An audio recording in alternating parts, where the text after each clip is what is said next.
ice cream. Ice cream na? So, hindi rin naman siya niluluto, finifreeze siya. Sige. Pero yung kakailanganin nyo ay, ano siya, so ang pangalan niya ay Buko Mango Ice Cream with chocolate hard shell. Oh. Oo. So, kailangan nyo ng 1 cup ng sliced na laman ng buko, so yung buko meat, 1 cup ng buko juice, 1.5 cups ng diced mangoes, half cup ng raw sugar, half cup ng one half teaspoon, hindi po half cup, teaspoon lang, half teaspoon ng vanilla extract, 1 1/4 cup ng chopped na kasoy, tapos 1/4 teaspoon ng salt, tapos 3 tablespoons ng coconut oil. Lahat po yun i-blender nyo. I-blender nyo. Dahil wala siyang cream, yung creaminess ng ice cream mga galing dun sa kasoy.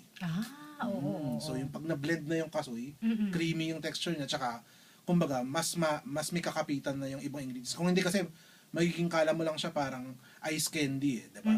Na hindi siya creamy, wala masyadong texture, natutunaw lang basta. So ito, dahil dun sa kasoy, nagkakaroon ng texture.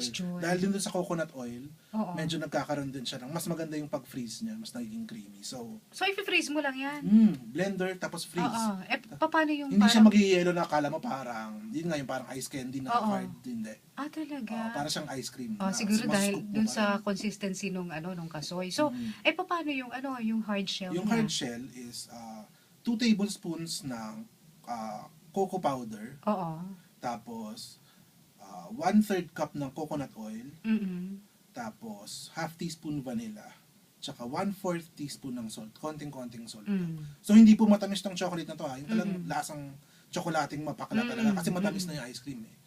So pag na-scoop nyo na po yung ice cream, haluin nyo lang itong yung ingredients ng chocolate, so yung cocoa powder, oil, and vanilla.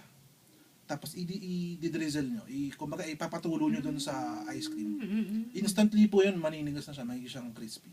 Instant tigas Instant.